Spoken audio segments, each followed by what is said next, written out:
Good day all, right? So we're looking at Surah 40, verse 3.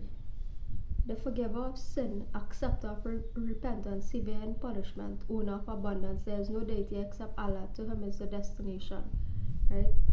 So the book is saying that God is the forgiver of sin and the acceptor of repentance. However, the same verse talks about severe in punishment, right? So you don't just get absolved from your sins just so. You just have to go through a trial, right? And you just have to what?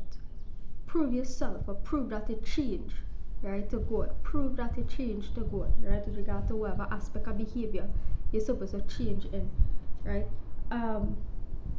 There's that 12, verse 12.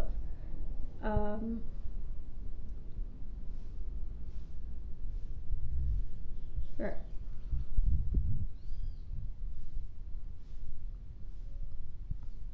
Right, so the verse talks about believing, people believing when others are associated with Allah, right? You are not to believe when people associate others with Allah, right? Judgment is with Allah, the Most High, the Grand, right? So it says they will be told, this is because when Allah was called upon alone, you disbelieved, right? So the book talks about, hey, when people say Allah is the God and the only God worthy of worship, people disbelieve. But if others were associated with him, you believe, right? So you will face a trial, right, to come to the realization that, hey, there's no deity worthy of worship than Allah itself. Verse 20. And Allah judges with truth Allah judges with truth, while those they invoke beside him judge not with anything.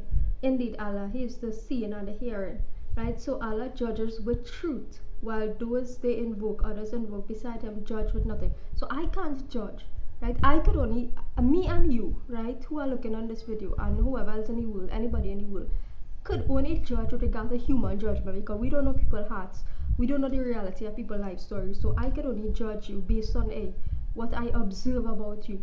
I could only judge somebody based on what I observe or experience about you, right? That is my judgment about you, and you could only judge me based on what you observe or witness or experience regarding me, right? But only Allah has the true picture. That's what the verse is saying, right?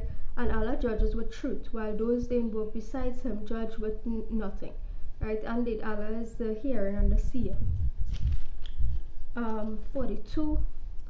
You invite me to disbelieve in Allah, and I associate with him that which I have no knowledge, and I invite you to the exalted in mind, the perpetual forgiver. In might, the perpetual forgiver, right? So don't refrain from, the book is saying, to not to invite people to a way of life that associating anything with Allah, right?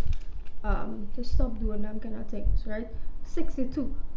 This is Allah, your Lord, creator of all things. There is no deity except Allah. So how are you deluded, right? 66. Indeed, I have been forbidden to worship that those you call upon besides Allah, once the clear proofs have come to me from God, and have been commanded to submit to the Lord of the worlds, right? So once you receive confirmation, right? Once you have confirmation in front of you, right? Via revelation or via direct information coming to you that, hey, there is really no God worthy of worship than Allah itself, right? Then you have to refrain from worshiping any deity, in fact, right? Anything of this sort.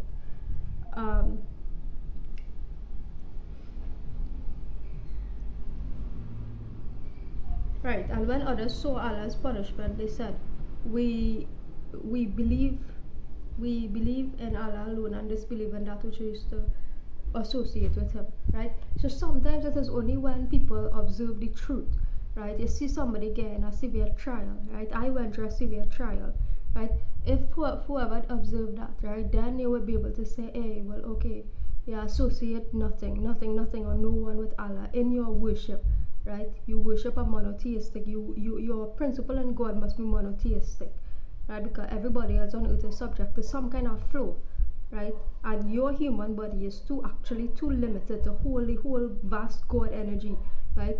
Your being on earth You are a human being. No human being has the capacity.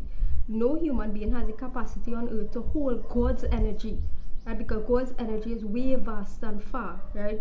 That none of us, even human beings, can able to comprehend. Not even messengers of God, not even prophets, right? No human being on earth, right, can encapsulate the God energy. And that is what we are telling people from time immemorial. Like, you do not worship any human being or where people call God incarnate, deity incarnate, messengers, prophets, nothing. Right? You just take the message and move on with life. Right? So this is the message for today, and we will continue up until next month, as I said, in delivering this message, right? And then whoever else is next up to teach this, right? Whether in the Islam, Christian, Hindu, atheist population within the international community, then you are up next, right? So we'll pick up on this conversation tomorrow.